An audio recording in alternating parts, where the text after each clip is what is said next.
Iqbal kenapa bisa putus sekolah tuh? Karena nggak punya biaya.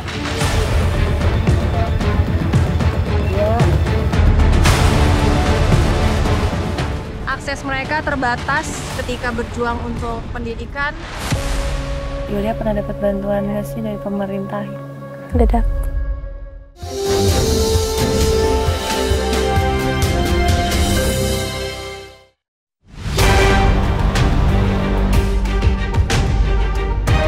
Pada 14 Juli lalu, pemerintah baru saja meresmikan sekitar 100 sekolah rakyat di berbagai lokasi di Indonesia.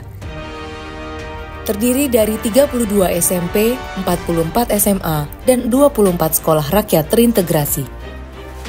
Selain gratis dan tanpa tes akademik, tidak ada syarat khusus yang diterapkan.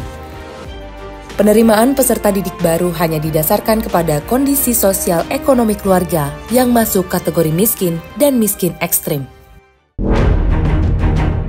Walau demikian, fasilitas yang diberikan sangatlah lengkap bahkan dianggap setara dengan sekolah elit. Saya canangkan bahwa tahun ini kita akan membuka 200 sekolah rakyat berasrama, boarding school. Ya, dari SD sampai SMA khusus untuk golongan ekonomi yang paling bawah. Sungguh satu niat yang sangat mulia dari Presiden Prabowo Subianto. Tapi masalahnya, apakah konsep sekolah rakyat dapat menjadi solusi atau malah jadi masalah baru? Selain menyedot anggaran yang besar, sekolah rakyat dianggap belum menyentuh akar masalah pendidikan di Indonesia, yaitu pemerataan kualitas pendidikan, terutama untuk anak-anak yang berada di pelosok Indonesia. Kali ini saya mendatangi Desa Kutakarang di Kabupaten Pandeglang, Banten. Salah satu kabupaten dengan angka anak putus sekolah yang cukup tinggi. Hampir 50% anak yang lulus SMP tidak melanjutkan ke jenjang SMA. Dengan status desa tertinggal, Desa Kutakarang memiliki wilayah yang tersebar di 17 kampung.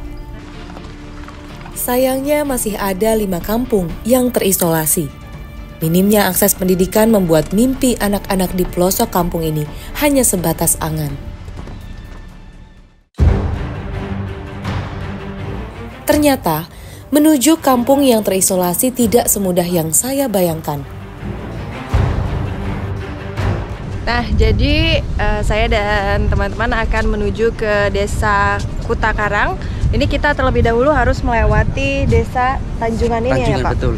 Nah ini kalau misalkan ini katanya warga, ini sungai ini bisa kalau misalkan meluap, dia sampai 200 meter sampai di ujung sana itu. Nah ini kan sekarang ini posisinya kan tidak lagi naik, lagi surut nih. Paling ini mungkin sekitar 50 meter kalau lihat. Yuk kita masuk dulu ke kapal yuk. Nah, sekarang ini kita sudah menaiki rakit. Muara Sungai Mantiung ini memisahkan antara Desa Kutakarang Kecamatan Cikesik dengan Desa Tanjungan Kecamatan Cibitung yang masih berada di kabupaten yang sama.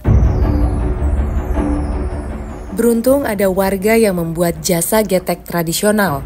Mulai beroperasi dari jam 6 pagi hingga sore, tarif getek dipatok Rp5.000 untuk setiap orang yang menyeberang. Ini adalah akses utama di mana mereka keluar masuk desa, dan tidak hanya itu, di sini juga ada anak-anak di mana mereka mengantarkan anak untuk pergi sekolah karena memang di sini akses pendidikan tidak ada. Warga secara bergantian menjadi pekerja getek. Dengan penghasilan Rp30.000 per hari, setiap orang hanya bisa mendapat kesempatan 2 kali dalam 1 bulan. Yulia pernah dapat bantuan nggak sih dari pemerintah? Makan gratis? Enggak. Kartu Indonesia Pintar? Enggak punya. Nah, Elsa putus sekolahnya karena apa? Enggak ada biaya.